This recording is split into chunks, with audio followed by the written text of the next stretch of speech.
Olá, tudo bem? Seja muito bem-vindo ao canal JJ88, aqui é Jason Moraes. Pessoal, tô aqui a Anitta Garibaldi. É bem isso que vocês estão vendo aí, é um porco, uma ovelha e uma costela inteira sendo assada aqui. Tudo bem? Boa tarde. Tudo bem? Boa noite. Boa noite, tudo bem? Tá forte? Tudo 100%, só festa. O que tá acontecendo aqui em Anitta Garibaldi hoje? Aqui em Anitta Garibaldi hoje está acontecendo o resgate da Anitta Garibaldi. Pode segurar. O resgate da Anitta Garibaldi, viemos de Caseiros resgatar a história da grande guerreira Anitta Garibaldi. Já faz alguns dias que nós estávamos de tratativa e hoje viemos de Caseiros para fazer esse grande resgate. Aí agora já teve o cerimonial lá no centro, né? E agora vamos ter o resgate, vamos contar a história da Anitta Garibaldi, a verdadeira história, porque se conta muita história dela. Então, para resumir, vocês são de Caseiros, no Rio Grande do Sul. Dá quantos quilômetros até a Anitta Garibaldi? Aqui do evento, aqui onde nós estamos no momento, do Costelão, aqui, 127 quilômetros. 127. Vocês... Qual que é... Quem são vocês e por que vocês vieram buscar essa história? Nós somos a Associação Cultural Campeira Amigos do Arreio, de Caseiros. O nosso grupo já tem 18 anos de estrada, é a nossa 17ª cavalgada, porque teve um ano que falhou, né, por causa da pandemia, mas estamos retomando com força também. Então, vocês são um grupo de amigos do Arreio que fazem cavalgada todo ano, é isso? Todo ano nós temos o objetivo de resgatar uma história ou homenagear alguém. Então este ano nós estamos resgatando, né, a homenagem. Olha só. Como é que é seu nome? Neuri Hoffman dos Passos. Seu Neuri. Então o tema desse ano, cara, é muito legal o trabalho de vocês, porque além de vocês cavalgar, vocês vão em busca de uma história grande, né? Do grupo, então nós sempre tratamos. Quantos cavaleiros é esse ano? Nós estamos para cavalgada em 21 esse ano. 21 homens. Sempre varia. Não é só homens. Tem mulheres, tem crianças e tem vovôs. Coisa boa. Então tá bom. Então vamos conferir. Obrigado, tá? Deus abençoe você por chamar, nós já agradeço muito. Obrigado. Valeu. Daqui a pouco mais nós fazemos mais. Tá.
E a vida de Ana Maria de Jesus Ribeiro foi tão curta quanto movimentada.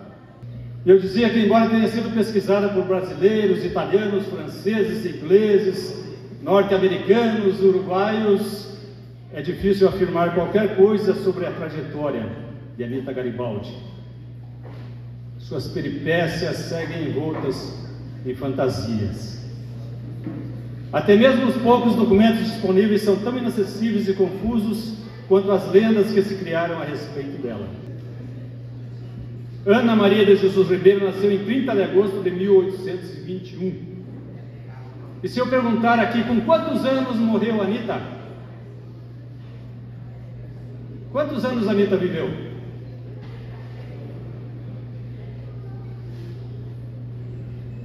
Ninguém sabe. Mas eu vou dizer aqui para vocês, façam a conta. Ela nasceu em 30 de agosto de 1821. Existem muitas discussões a respeito do nascimento dela, ou melhor, houveram, porque hoje Laguna teve a concessão judicial do registro tardio de Anita Garibaldi. Ana Maria de Jesus Ribeiro, nascida em 30 de agosto de 1921, anotem a data para fazer a conta, em Laguna, capitania de Santa Catarina, do Reino Unido de Portugal, Brasil e Algarves, um ano antes da independência do Brasil. Foi a terceira dos 10 filhos, 6 meninas e 4 meninos, de Bento Ribeiro da Silva e Maria Antônia de Jesus Antunes. Seu pai era tropeiro e, por ser alto e corpulento, era conhecido como Bentão, e como tal passou a maior parte da sua vida no lombo de um cavalo, enfrentando todo tipo de adversidades, enquanto levava o gado de Lages à Laguna e trazia mercadorias para a serra, e ao mesmo tempo estabelecia a comunicação entre a cidade serrana de cultura gaúcha e o povoado litorâneo de colonização açoriana. Sobre sua mulher, Maria Antônia, é sabido que não correspondia à imagem de esposa submissa e servil, como muitos querem crer que fossem as mulheres da época. Estudos recentes provam o contrário. As brasileiras sempre foram grandes lutadoras, costumavam defender seus direitos, até mesmo enfrentando as autoridades locais. Trabalhavam em casa, mas não apenas nos serviços domésticos. As catarinenses ganhavam dinheiro principalmente como fiandeiras, tecelãs, louceiras, pequenas comerciantes e com outras atividades autônomas. A partir da segunda metade do século XVIII, durante o governo do Marquês de Pombal.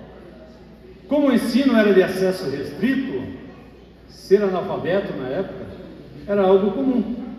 Assim, a pequena Ana Maria, que era de família humilde, só veio aprender a ler e escrever depois de adulta. Além de conviver com estrangeiros, ela morou também na Itália, morou no Uruguai, de modo que teve a oportunidade de aprender muitos idiomas, o que na época era ainda mais raro para uma garota. A primeira infância de Aninha do Bentão, que era seu apelido da época, e na época não tinha os mimimi de hoje, podia apelidar as pessoas, e usavam apelidos para identificar as pessoas. E Aninha do Bentão, a infância dela decorreu num ambiente de privações, embora ela tenha sido muito bem educada. Desde pequena, a garota mostrava seu caráter independente e resoluto. Ela sabia se impor e muitas vezes tinha maneiras ríspidas, pouco adequadas às moças da época. Vale lembrar que a vida em si, sobretudo a vida doméstica daquela época, era muito diferente da de hoje. Não existiam lojas nem supermercados, no máximo uma bodega para as compras básicas de sal, açúcar, tempero, linhas de agulhas e alguns utensílios domésticos, mas pouca coisa. Tudo, ou quase tudo, tinha que ser providenciado pela dona de casa, desde o pão, as verduras, até as roupas da família. Não havia esgoto, água encanada, nem luz elétrica, nem muito menos telefone, e o transporte era feito por barcos e navios, ou por terra, no lombo de cavalos e mulas. Aos poucos, Ana foi crescendo e as brincadeiras de criança cresciam junto com ela.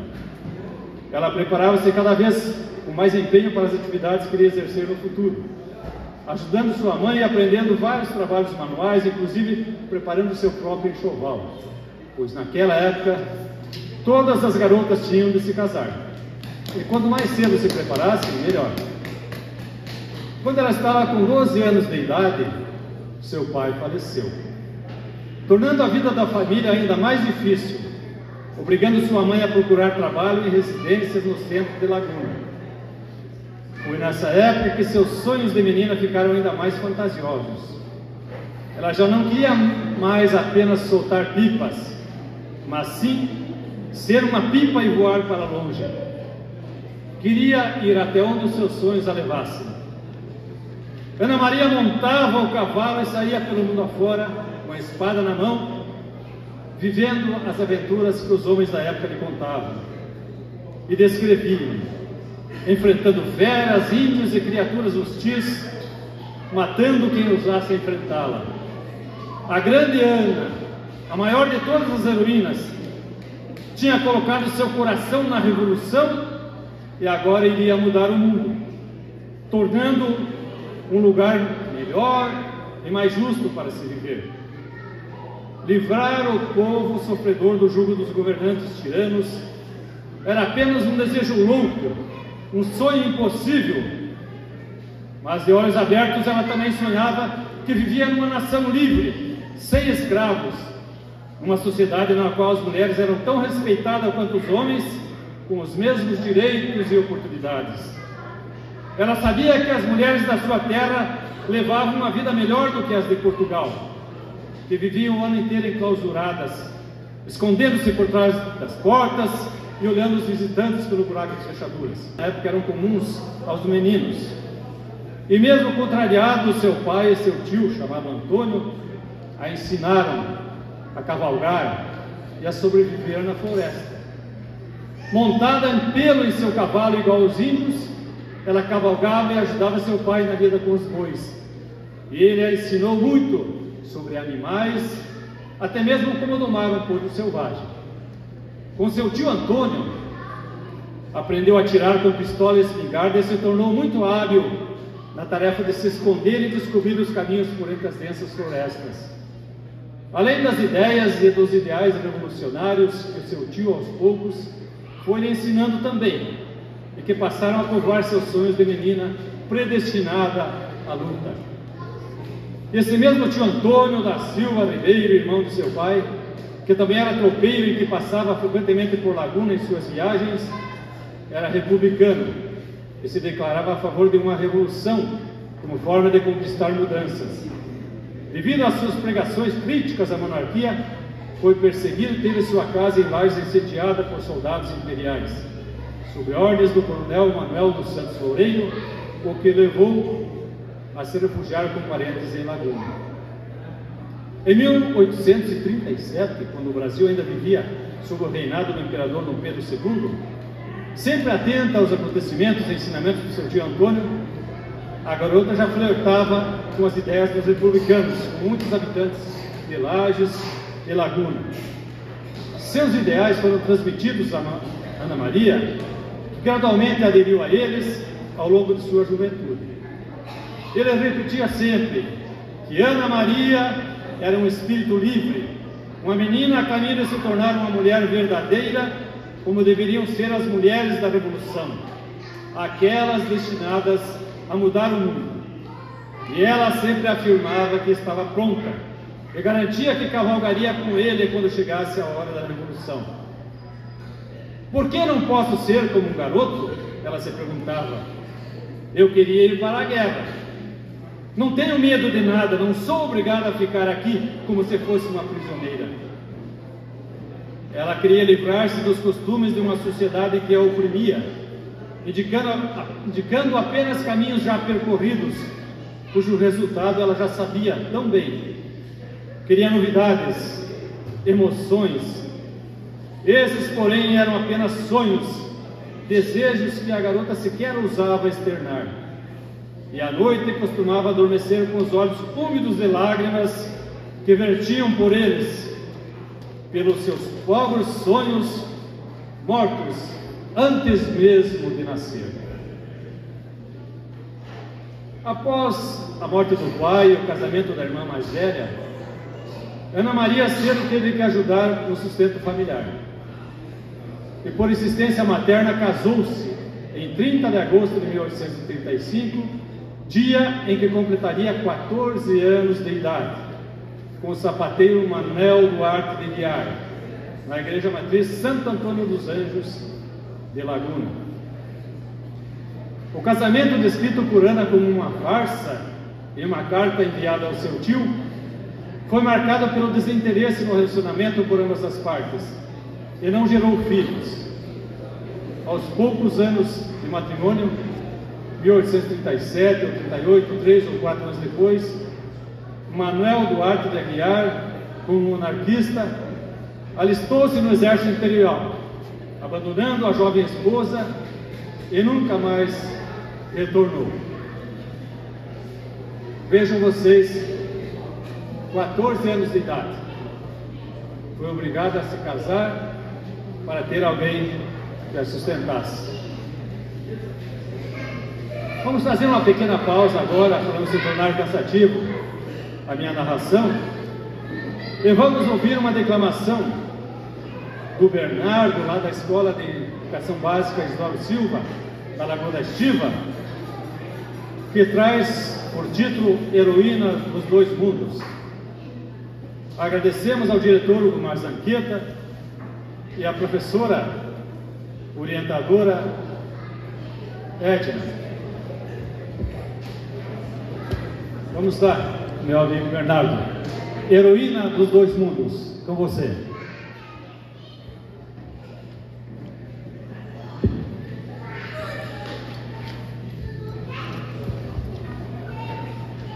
De minha autoria eu declamo a heroína dos dois mundos.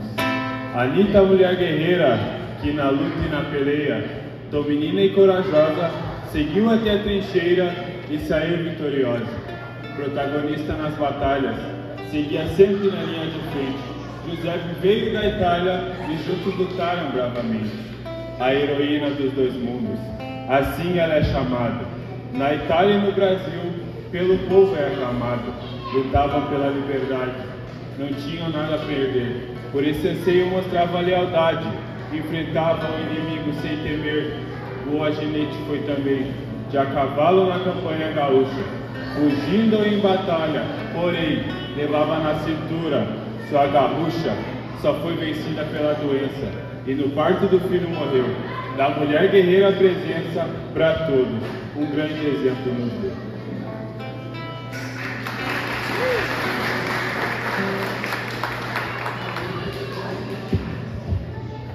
Seguindo então a nossa história, em 1835, a Revolução Farroupilha eclodiu na província do Rio Grande do Sul. Após a Batalha do Ceival, em setembro de 1836, a República Rio-Grandense foi proclamada pelos rebeldes. Nos anos que se seguiram, o sentimento revolucionário aumentou em Laguna, onde a grande maioria da população apoiava a causa republicana. No início de 1836, soldados da Guarda Nacional da Vila recusaram-se a obedecer ordens do presidente da província, Albuquerque Cavalcante, de guarnecer as fronteiras de Santa Catarina com o Rio Grande do Sul. Em julho do mesmo ano, o ministro da Justiça do Império exigiu respostas do governo catarinense em relação à Laguna, onde embarques clandestinos de pólvora estavam sendo feitos e enviados aos farrapos no sul. Em 22 de julho de 1839, o exército farroupilha tomou Laguna após derrotar os navios da Marinha Imperial que patrulhavam a vila. A invasão foi realizada somente com o barco Ceival, comandado pelo revolucionário José de Garibaldi. Garibaldi estava no Brasil desde 1835, onde se refugiou após ser condenado à morte por Carlos Alberto da Sardenha, e no mesmo ano juntou-se à causa da Revolução Farroupilha, recebendo uma carta de corso de Bento Gonçalves. A entrada das tropas republicanas em Laguna foi celebrada pela população e em 29 de julho a República Catarinense foi proclamada na Câmara Municipal. Anita tinha 18 anos na época, em 1839, quando encontrou com José de Garibaldi. Com 32 anos, Garibaldi liderou pelo mar as tropas farroupilhas de Davi Canabarra, que tomaram Laguna e proclamaram a República Catarinense. Em Laguna, a bordo da embarcação Itaparica, tomada do inimigo e armada com 7 canhões, Garibaldi observa com uma luneta as casas da Barra de Laguna. Observou então em um grupo de moças que passeava uma jovem cujo rosto conquistou sua imaginação e o seu coração. Providenciou um barco, foi até a margem e depois até o local onde tinha visto, porém não a encontrou. Tinha perdido a esperança de encontrá-la quando um habitante local o convidou para ir à sua casa e tomar um café. Garibaldi aceitou e na casa encontrou a jovem que procurava. Assim, Garibaldi relata o encontro com Anita em suas memórias. Entramos e a primeira pessoa que se aproximou era aquela cujo aspecto me tinha feito desembarcar. Era Anita, a mãe dos meus filhos, a companheira da minha vida nos bons e nos maus momentos, a mulher cuja coragem tantas vezes ambicionei. Ficamos os dois estáticos e silenciosos, nos olhando reciprocamente, como duas pessoas que não estão se vendo pela primeira vez, mas que identificam na fisionomia do outro qualquer coisa que desperta uma lembrança. Saudei-a finalmente e disse-lhe: tu deves ser minha. Eu falava pouco português e articulei as provocantes palavras em italiano. Contudo, fui magnético na minha insolência. Havia atado um nó, decretado uma sentença que somente a morte poderia desfazer. Eu tinha encontrado um tesouro proibido, mas um tesouro de grande valor. Dias depois, Anita Garibaldi teve uma conversa com sua melhor amiga e ela dizia que não aceitava o destino, que não acreditava que estava tudo pronto e que o seu destino não podia ser igual ao de toda mulher da época. Um destino de dor, de resignação. A vida da mulher na época era feita de sofrimento, não possuía vontade própria. E ela dizia: será que temos apenas que obedecer? Primeiro ao pai, depois ao marido? Ninguém é dono do próprio destino, muito menos as mulheres. Minha sina é ser hoje o que a minha mãe foi ontem. Nosso destino é a escravidão. Mas Anita, revoltada com aquela situação, levantou-se, pegou a agulha e a linha que estava costurando e atirou no colo da sua amiga e lhe disse: fique com elas. Se existe destino, não fazem parte do meu. E se ele está traçado, então só me resta cumpri-lo. Naquela noite, Ana Maria mudou-se para o navio de Giuseppe Garibaldi, a essas alturas já apaixonado por ela, e passou a se chamar Anita. Anita Garibaldi. Em outubro de 1839, Anita decide acompanhar Garibaldi, subindo a bordo do seu navio para sua primeira expedição militar. Em Imbituba, recebeu o batismo de fogo, quando a expedição corsária foi atacada pela Marinha Imperial do Brasil. Dias depois, em 15 de novembro, Anita confirma sua coragem sem fim e seu amor heróico a Garibaldi na famosa Batalha Naval de Laguna, contra Frederico Mariatti, na qual se expõe a grande risco de morte, atravessando uma dúzia de vezes a bordo da pequena lancha de combate para trazer munições em meio a uma verdadeira carnificina. Anita também combateu ao lado de Garibaldi em Santa Vitória. Depois passou o Natal de 1839 na cidade de Lages.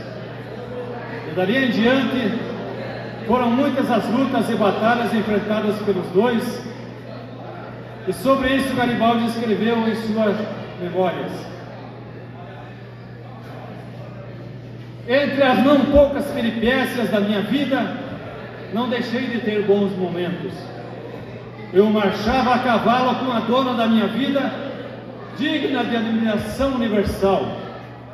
O que importava não ter outra roupa, além da que me cobria o corpo. ou de servir a uma pobre república que não podia pagar a ninguém. A minha Anita era o meu tesouro, não menos fervorosa do que eu pela sacrossanta causa do povo. Ela encarava as batalhas como brincadeiras e as privações da vida do campo como um passatempo. Em 12 de janeiro de 1840, Anita participou da Batalha de Curitibanos, na qual foi feita prisioneira. Durante a batalha, Anita provia o abastecimento de munição aos soldados. Quando se viu cercada pelo inimigo, ela montou e disparou com o seu cavalo, certa de que a sua agilidade de sempre a salvaria. Mas uma bala derrubou o cavalo e ela foi capturada. Os oficiais quiseram convencê-la de que Garibaldi tinha sido morto, mas ela não acreditou e pediu para deixá-la procurá-lo no campo de batalha, o que lhe foi permitido. E ela foi examinando os cadáveres um por um. Teve a certeza então que o marido estava vivo e, no momento de distração dos guardas, ela fugiu, embreando-se a pé na mata. Refugiou-se por alguns dias na pequena vila, hoje nossa cidade de Anita Garibaldi, onde arranjou comida, roupas e um cavalo para seguir viagem. Estava grávida do seu primeiro filho. Após atravessar a nado com o cavalo o rio Canoas e depois o rio Pelotas, Anita chegou ao Rio Grande do Sul e encontrou-se com Garibaldi em Vacarias alguns dias depois. Em 16 de setembro de 1840, nasceu no estado do Rio Grande do Sul, na então vila da atual cidade de Mostardas, o primeiro filho do casal, que recebeu o nome de Menotti Garibaldi, em homenagem ao patriarca italiano Menotti, Ciro Menotti. 12 dias depois, o exército imperial, comandado por Francisco Pedro de Abreu, cercou a casa para prender o casal. Anita fugiu a cavalo com o recém-nascido nos braços e alcançou um bosque nos arredores da cidade, onde ficou escondida por 4 dias, até que Garibaldi a encontrou. Mesmo grávida e com o filho recém-nascido, Anita enfrentava com coragem o frio, a fome e o desconforto. Não se importava com as longas caminhadas que eram obrigados a fazer, nem com as noites dormidas no chão duro, numa tenda ou na palha. Em 1841, quando a situação militar da República Rio-Grandense tornou-se insustentável, Garibaldi solicitou e obteve do general Bento Gonçalves da Silva a permissão para deixar o exército republicano. Anita, Giuseppe e Menotti mudaram-se para Montevidéu, no Uruguai. Receberam um rebanho de 900 cabeças de gado, das quais, depois de 600 quilômetros de marcha, 300 chegaram a Montevidéu em junho de 1841. No Uruguai, em 1842, 2 anos e meio após seu encontro, o casal legalizou a sua união na igreja de São Francisco de Assis, em Montevidéu. A certidão de casamento era exigida pela Constituição do Uruguai a quem aspirava a cargos públicos. Garibaldi teria sido indicado a comandante da pequena frota uruguaia, que combatia a potente esquadra naval argentina, comandada pelo almirante William Brown. No Uruguai nasceram os outros 3 filhos do casal: Rosa, em 1843, Teresa, em 1845, e Ricciotti Garibaldi, em 1847. Rosa faleceu aos 2 anos de idade por asfixia, por causa de uma infecção na garganta, o que a fez Anita e Garibaldi sofrerem muito. Em 1846, Garibaldi tentou enviar Anita e as crianças para longe, para Nice, na França, para ficarem com sua mãe. mas obteve parecer negativo do Ministério dos Negócios Estrangeiros, do rei Carlos Alberto. Em julho de 46, mais tarde, com os legionários italianos planejando voltar para casa, e graças ao recolhimento de fundo organizado, entre outros, por Stefano Buttolini, Anita, com seus 3 filhos e outros familiares dos legionários, partem finalmente em janeiro de 1848 em um barco com destino a Nice, na França, onde foram confiados por um tempo sob os cuidados da família de Garibaldi. Em seguida, Anita foi para a Itália com os 3 filhos e encontrou-se com a mãe de Garibaldi. Elas depois viajaram para a cidade de Nice, a atual Nice, na França, onde ficaram morando. O próprio Garibaldi reuniu-se com eles alguns meses depois, quando voltaram para a Itália. Os filhos de Anita e Garibaldi ficaram na França com a mãe dele. Em 9 de fevereiro de 1849, presenciou com o marido a proclamação da República Romana, mas a invasão franco-austríaca de Roma, depois da Batalha do Janículo, obrigou-os a abandonar a cidade. Com 3.900 soldados, 800 deles a cavalo, Garibaldi deixou Roma. Em sua perseguição saíram 3 exércitos, franceses, espanhóis e napolitanos, com 40.000 soldados. Ao norte lhes esperava o exército austríaco, com 15.000 soldados. Anita e o marido tinham que enfrentar a guerra e a luta para salvar o território italiano. Mesmo grávida do 5º filho, ela enfrentou tudo, até o fim. Anita, no final da gravidez, tentou não ser um peso para Garibaldi. E o marido, querendo ela deixá-lo despreocupado para lutar sozinho na guerra, em que ela poderia morar com a mãe dele, como seus filhos moravam. As suas condições de saúde pioraram quando atingiram a República de San Marino.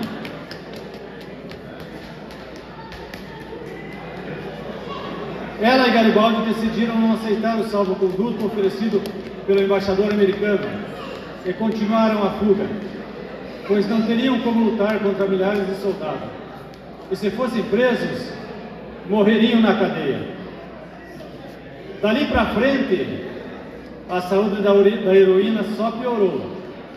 Várias vezes, por muitos quilômetros, Giuseppe a carregou nos braços, andando sobre terreno de condições precárias, enquanto ela ardia em febre. Anita nunca aceitou ficar para trás, mesmo com amigos que cuidavam dela. Quando pararam em Ravenna, ela pôde ter uma cama para repousar e um médico para atendê-la, mas já era tarde demais. Garibaldi segurava a mão da esposa quando ela deu o último suspiro. Era a noite de 4 de agosto de 1849. O bebê que trazia no ventre se foi com ela.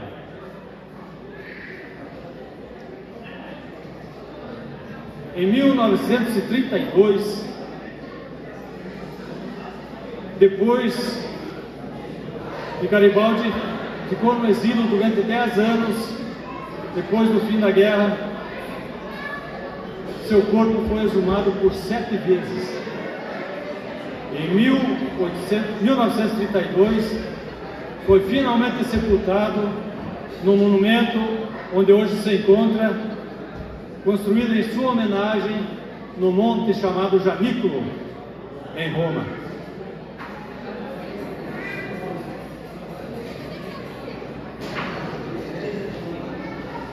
Vamos ouvir agora uma poesia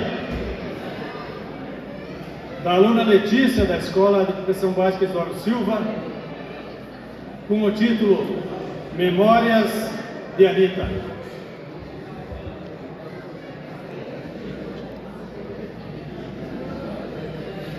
Memórias de Anita, de minha autoria. Foi no Rincão de Morrinhos que essa menina nasceu. Depois foi para a Laguna, onde cresceu, morou e viveu.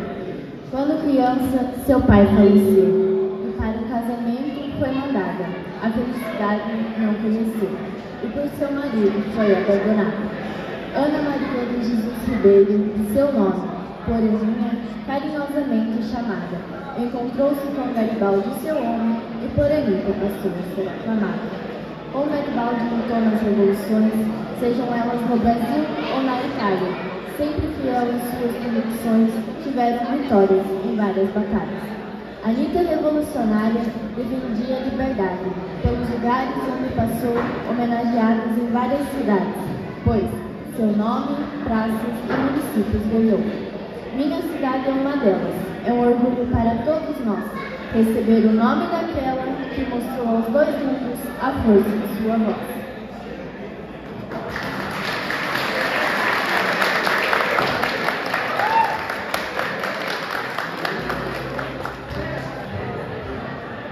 Vamos ouvir agora, na sequência, a interpretação da canção Anita Garibaldi, pela Júlia Santiago, acompanhada pelo seu pai, o Daniel.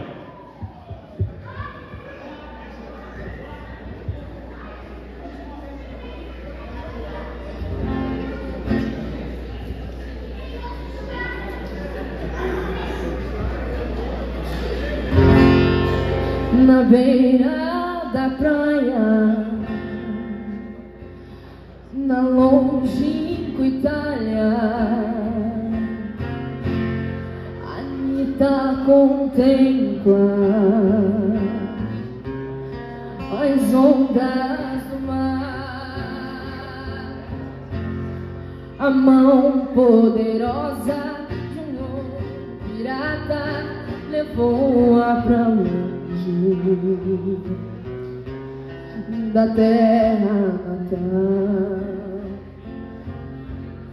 Anita morena, da pele macia, amante de noite, soldado de dia, com um filho no braço, no outro um fuzil, um filho no braço, no outro um fuzil. Guerreira farrapa, guerreira uruguaia,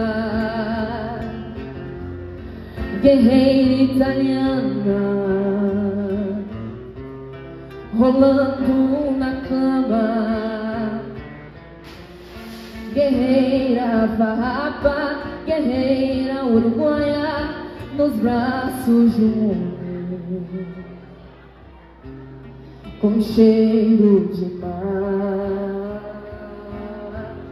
Anita morena, da pele macia, amante de noite, soldado de dia, com um filho no braço, no outro um fuzil, um filho no braço, no outro um fuzil.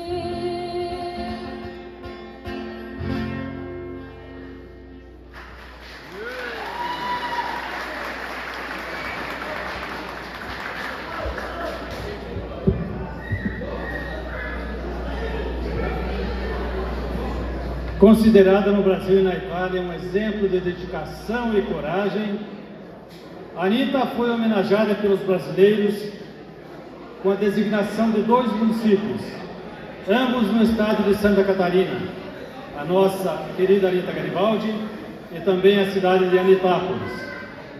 Muitas cidades brasileiras possuem bairros, ruas, avenidas com seu nome, como o bairro Anita Garibaldi em Joinville e a Avenida Anita Garibaldi em Salvador.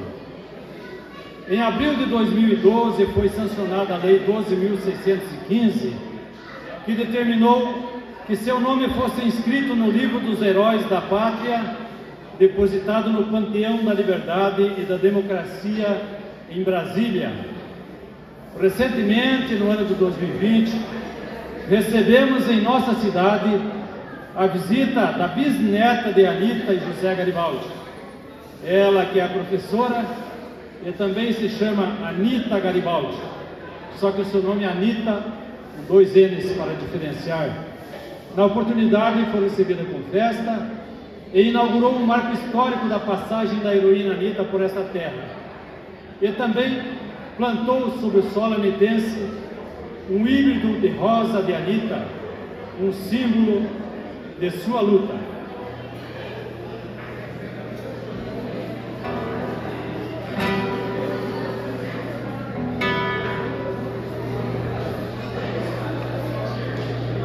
Demoramos um pouco, mas assim, resumidamente, passamos alguma coisa sobre a história da nossa heroína dos 2 mundos, que por aqui passou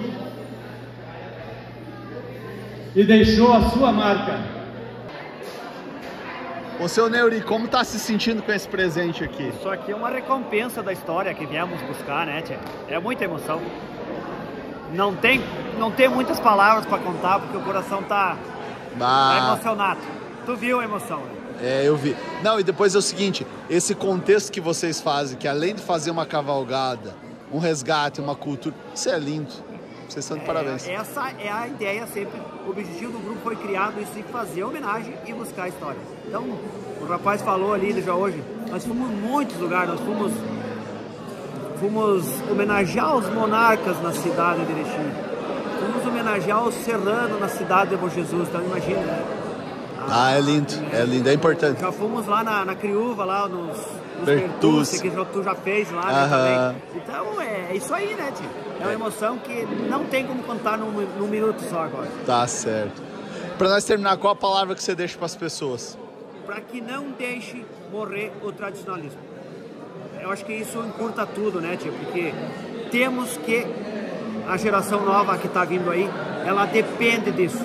O mundo está muito cheio de coisas ruins, de droga e mil e uma coisa. Então nós temos que ter orgulho da nossa pátria velha tradicionalista. Show de bola. Tem um fogo aqui. Esse fogo aqui, o que é? Conte para nós. Esse fogo é a chama viva que nós sempre, ela anda no lombo dos nossos cavalos.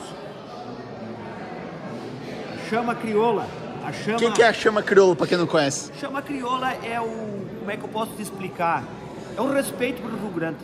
Representa tudo a semana farroupilha, na época dos farrapos. Chama crioula mais ou menos isso aí. Show de bola. Nós temos a Santinha aqui também que nos acompanha. Nós ganhamos ela em Ibiaçá. Nossa Senhora da Consolador.